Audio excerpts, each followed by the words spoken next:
I would like to invite Mr. Arun Anand. Mr. Arun Anand is a journalist who has authored around a dozen books. He is consulting editor for India's largest news network, Network 18. He's a columnist for firstpost.com and news18.com in English. He also contributes regularly to major Hindi newspapers and digital platforms. He is the founder editor of the research and reference-based digital platform, The Nationalist View. Over to you, Arunji. Thank you. It's working? Yes, sir. So we have already extended, the deadline for most of the sessions today. So I'll keep it basically quick and sharp. And I would like to invite my co-panelists, if they can come to the stage, Kristiina and Amit. I'll just keep it, quick and short. I've been given 12 minutes to speak, but I'll speak for 2 minutes, then open the floor for my co-panelists, and then after that we'll take a couple of questions. But when we take the questions, with due humility, I want to share that please do not share your point of view, neither try to set the context, and just shoot the question straight in 2 or 3 lines if possible, because that will save us time. And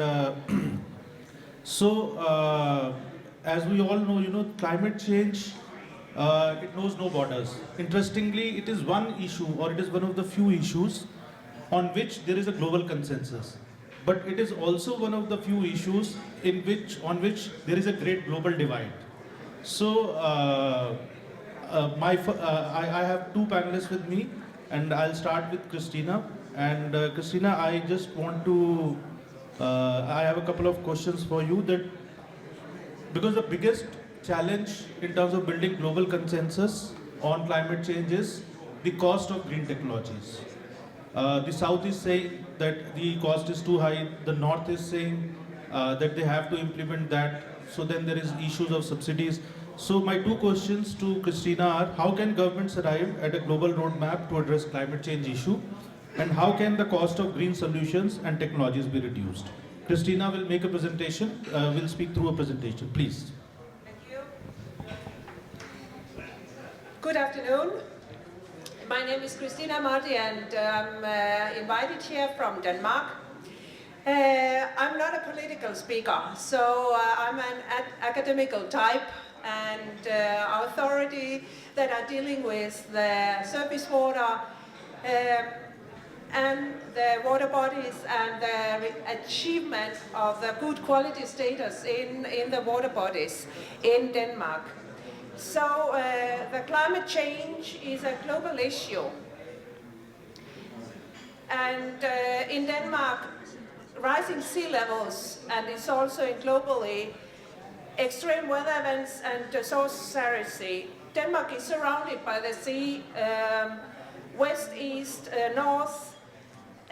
Denmark is a flat and low country, and especially low coastal areas are very sensitive to elevated water levels. Streams and rivers are small, and the urbanization have reduced the hydrological capacity of streams and rivers. So it means when it's raining heavily, the rivers are flooding the city areas. It is important to create integrated solutions, and we need to develop cities wisely without spending too much or too little adapting to the future. We make climate adaptation where it pays off. So I have listed some of the topics that I think it's relevant in this aspect. While there are significant obstacles, including different national priorities, economic interest and political will, there is also substantial potential for international cooperation and agreement. Governments need to recognize that addressing climate change will benefit everyone in long run, even though the immediate cost may vary. The shared vulnerability can act as an unifying force, encouraging countries to come together. For example, international agreements, for example, Paris Agreement or the Water Framework Directive, Governments are encouraged to set nationally determined contributions which allow flexibility while still advancing the global goal. Governments can collaborate on Kristiina, advancing. Can you just hold on? My request to all the audience is that if you can postpone a little bit this chai pe charcha. You can have your chai, but please avoid the charcha for some time. So I think that would be better, because otherwise, the speaker also gets defocused. Please, Kristiina. Yes. And my idea is that if governments can collaborate on advancing and sharing clean technologies, be innovative, and as a use of renewable energy, carbon capture, and energy storage solution, that can be a powerful tool for reducing emissions. And I want to share a little bit about the national planning in Denmark. Why we think that the national planning is so important tool. And the national planning ensures that the nature-based solutions align with the country border climate adaptation and mitigation goals. By incorporating the nature-based solutions into national framework, for example, some action plans and adaptation strategies, governments can create synergy between these solutions and other national policies. In Denmark, the Danish government have launched climate adaptation plan in 23, and municipalities are obligated to make the strategies and climate plans how to achieve these goals in climate adaptation plan.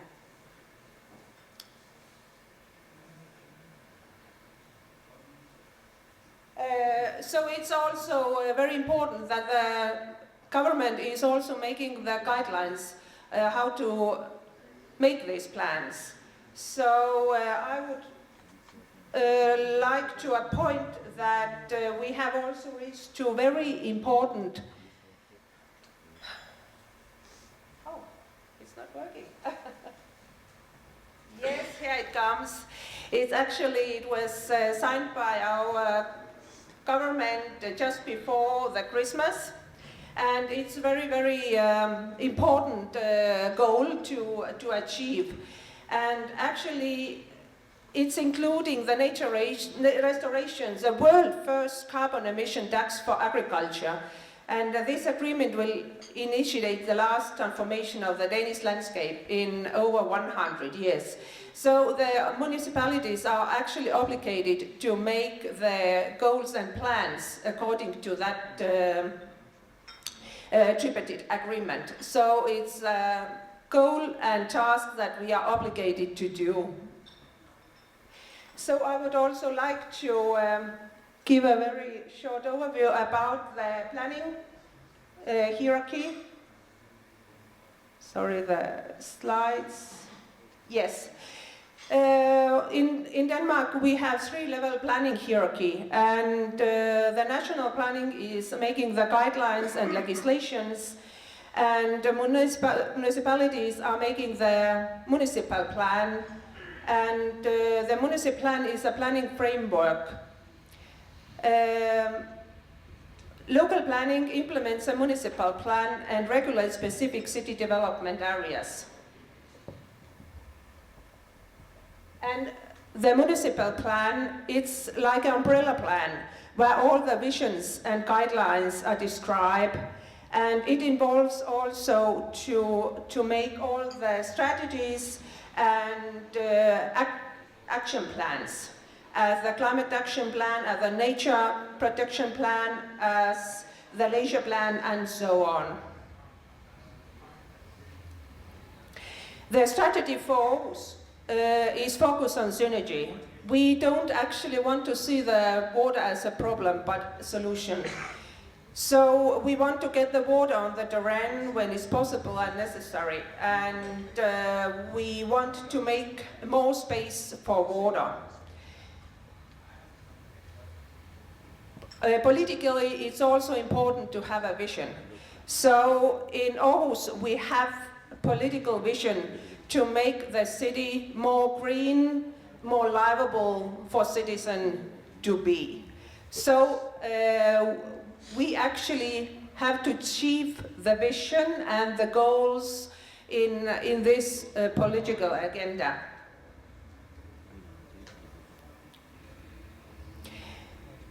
In climate adaptation, we also, oh, it's not happening.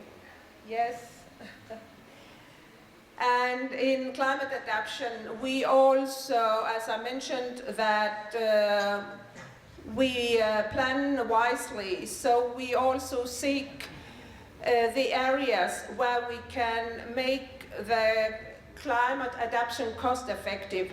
Also, we involve the citizens' opinion. We also involve the NGOs and stakeholders. And it's also to add the value in city planning in climate adaptation regime. So we have also prioritized, and we also, the key is make place.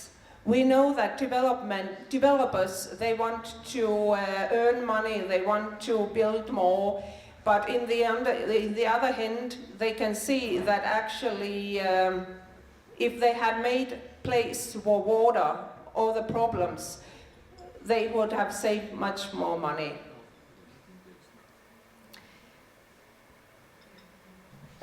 We also work with a landscape-based climate adaptation. So we think for water first in urban development, and we therefore make also water disposition for the whole catchment.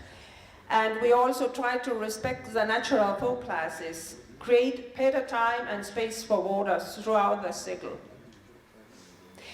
And together with the stakeholders and innovative developers, we can actually plan innovative and sustainable new environments for citizens to live. It's actually one of our key point of views that we work actually with our collaboration partner, Aarhus Water Utility, because in Denmark we pay for drinking water. In Denmark we also pay to get rid of the wastewater. In Denmark we will pay for services that municipality has to afford. So in this way we are also paying for the climate adaptation. And you can see on the slide there is a new city development. It's one of the innovative ways of develop a new city where the blue-green is taking into account. And the new innovative way is also to use the rainwater. So actually in this area the rainwater will be captured and cleaned and sent back to the household for toilet flush and clothes wash. So we try to respect the whole water cycle. So even though we use the rainwater and we have a lot of water, it's still the issues and problems with the drinking water, because our drinking water comes from the groundwater source. And we also can see that the urban development causes also a decrease in groundwater. And also the effective agricultural activities have impacted our groundwater resource. So it's very important that we are making efforts now. We also try to find creative solutions. So here is actually one of the city developments in a neighbor city, and there is the problem with the rainwater, and how to restore the water is to make open rainwater passings in the middle of the city, in the middle of former paved areas. So it's a recreational way to make nature-based solutions and also make the climate adaptation possible.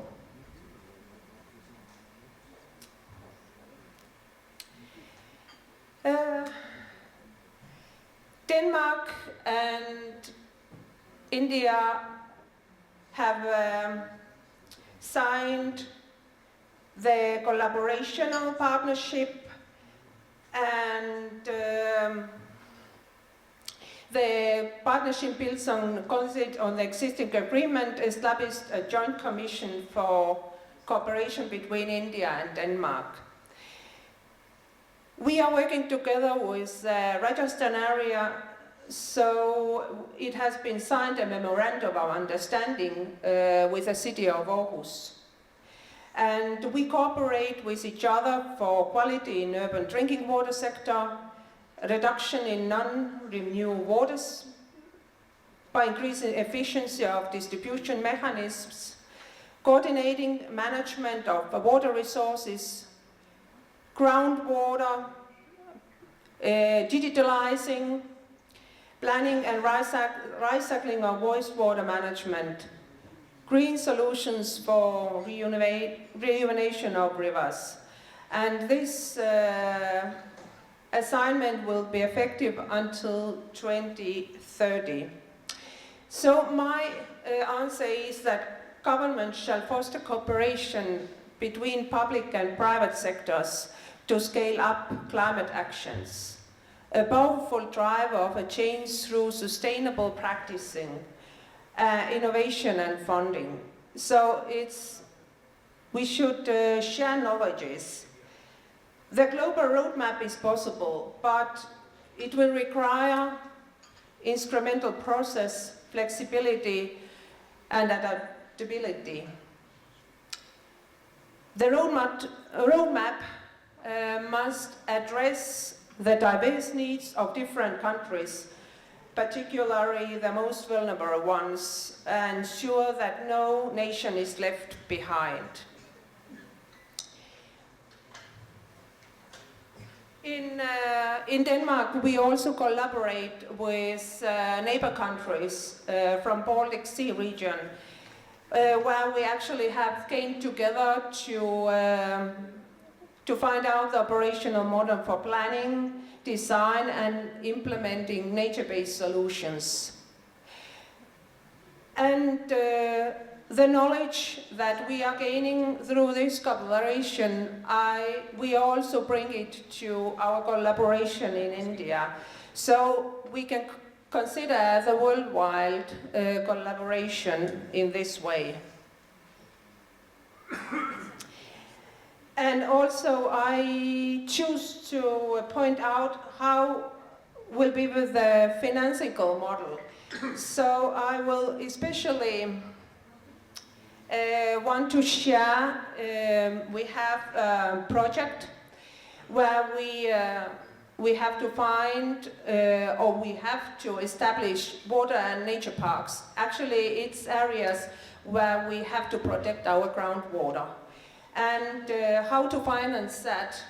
So acquisition of 4,000 hectares of land, and it takes 107 million euros that it costs. 400 million Danish crowns coming from the water utility companies. Actually, it's the money that I pay via taxes goes to these water and nature parks. 200 million Danish crown come from the Municipal Fund for Strategic Land Acquisition. It's actually a fund or the money that the municipality has been raising by buying or selling properties. There is also establishment and maintenance. So you can see I have listed up the crowns we need for that matter. And we still require to find more hectares for new nature. We are seeking actually landowners to sell the land And we also have to improve already protected areas, the quality of the protected areas. We also have to improve the marine waters. And we also try to find how to gain money for all the activities. The donor support is essential for the successful implementation and scaling for nature-based solution. So we also collaborate with partners. As I mentioned already, our water utility is the major collaborative partner in this matter. And there are donors, there are different organization funds who are giving money for environment protection causes.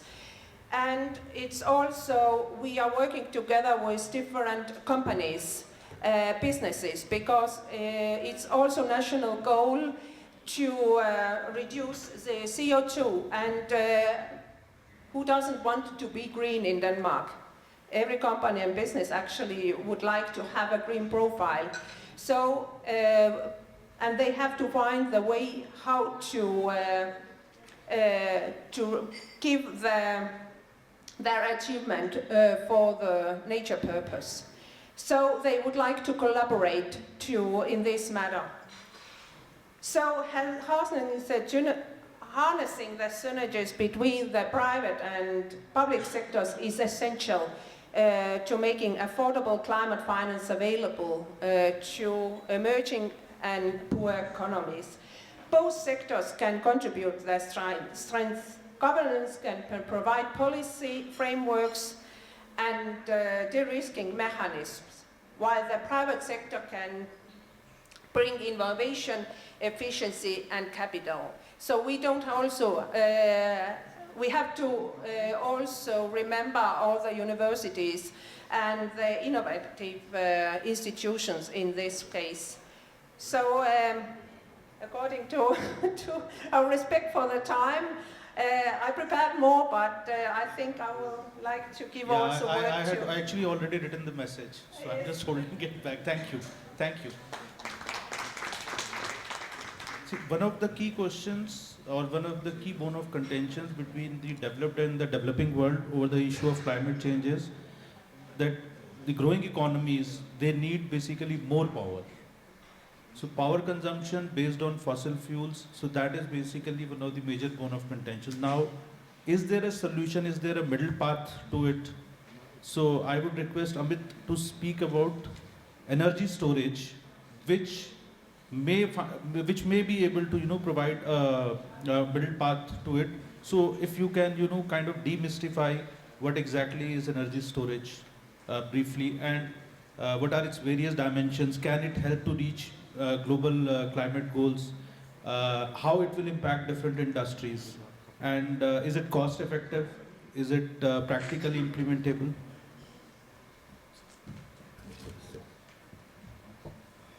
Thank you Arunji for giving me this opportunity.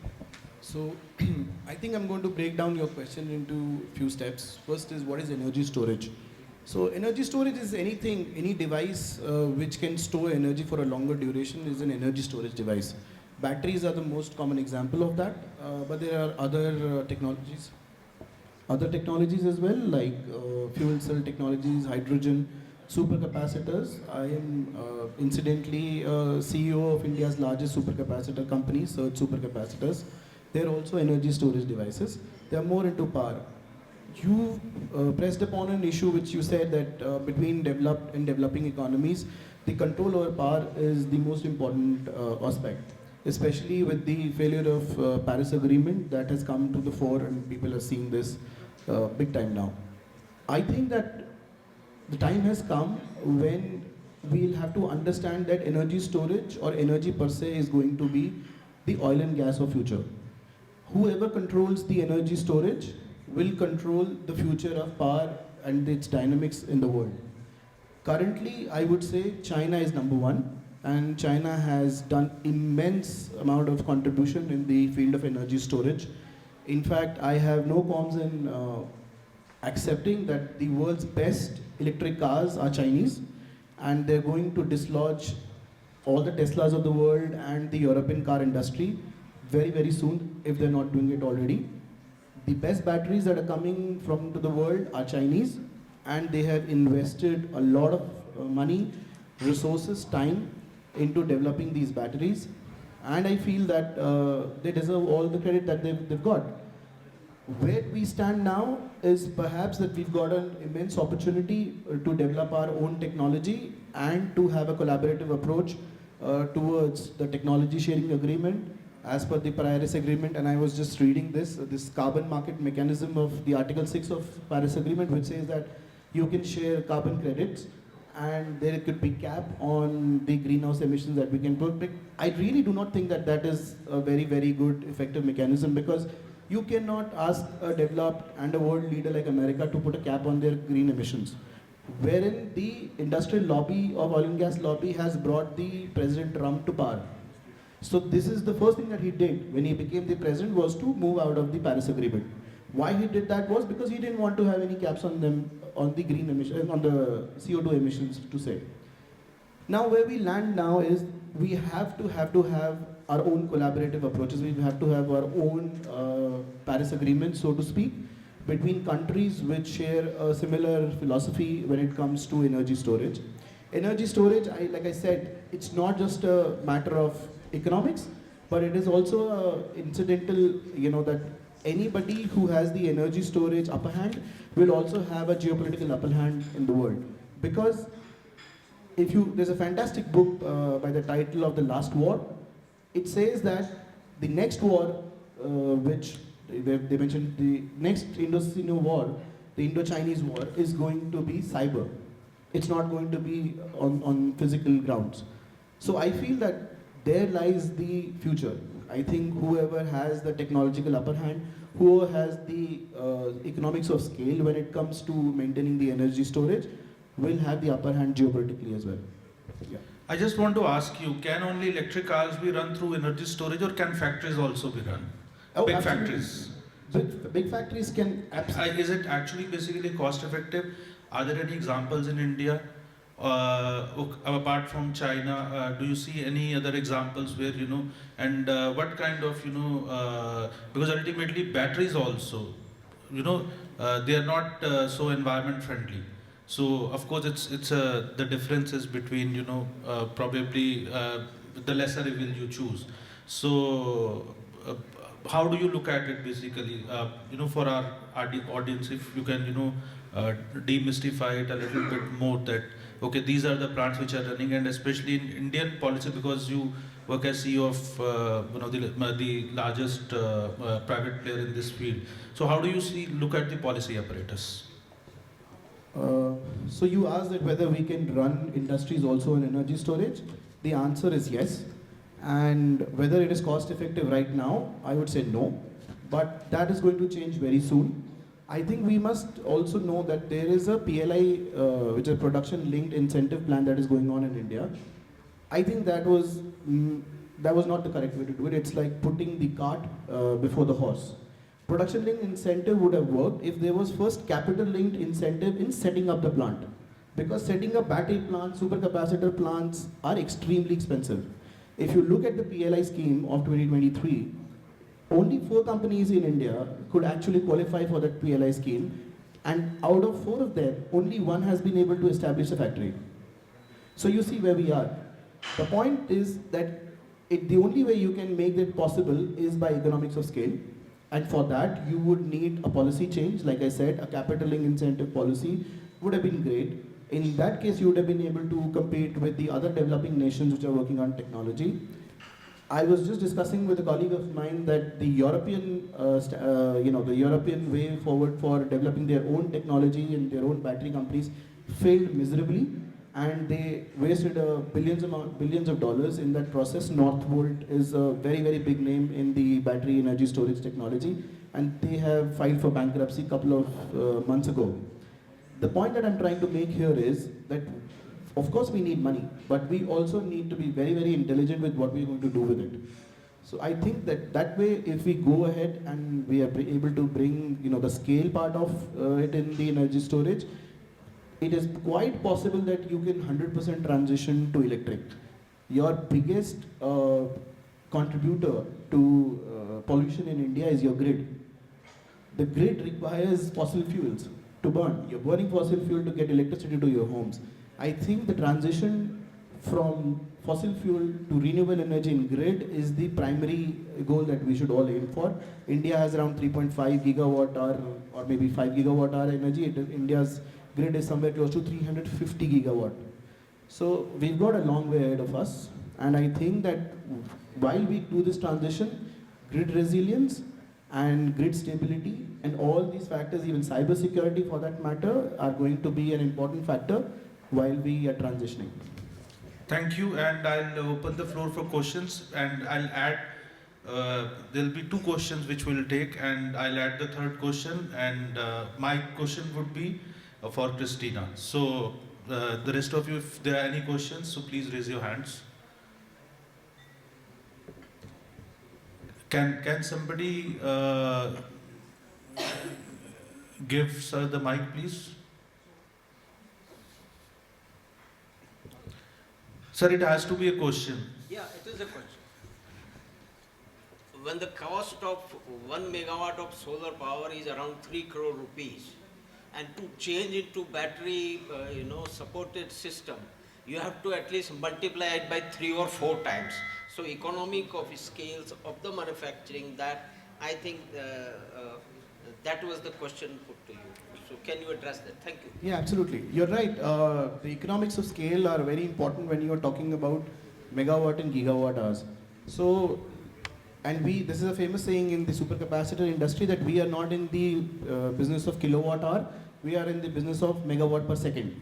So the advantages with supercapacitors is that you can bring megawatts of power into the grid within seconds. As the gentleman correctly asked, that the cost when you add a battery storage technology to a solar plant, the cost triples and maybe goes 4 times and 5 times also, which is true.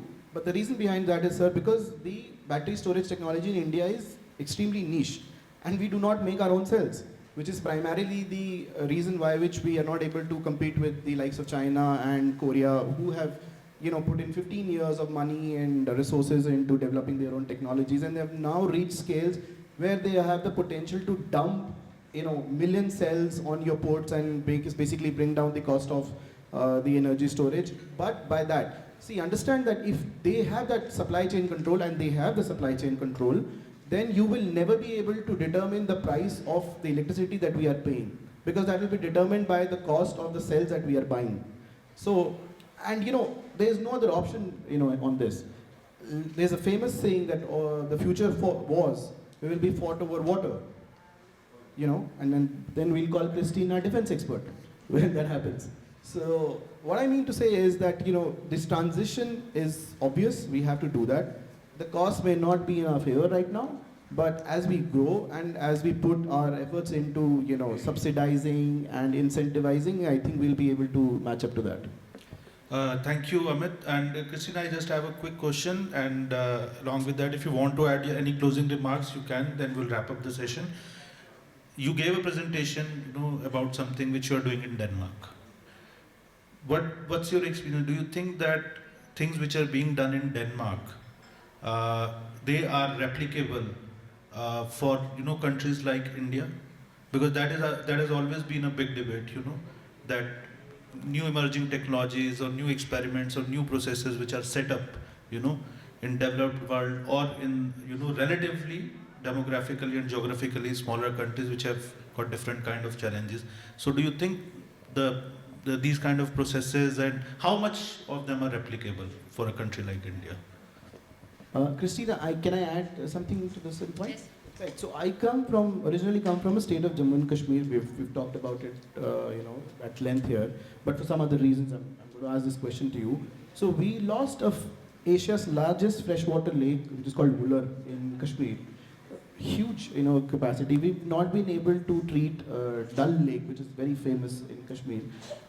Are there any solutions that can be imported from, let's say, Denmark, with what you've been doing in your municipality, which could help clean up our own lakes in India? So that's just a complimentary question to what Arunji just asked. Thank you.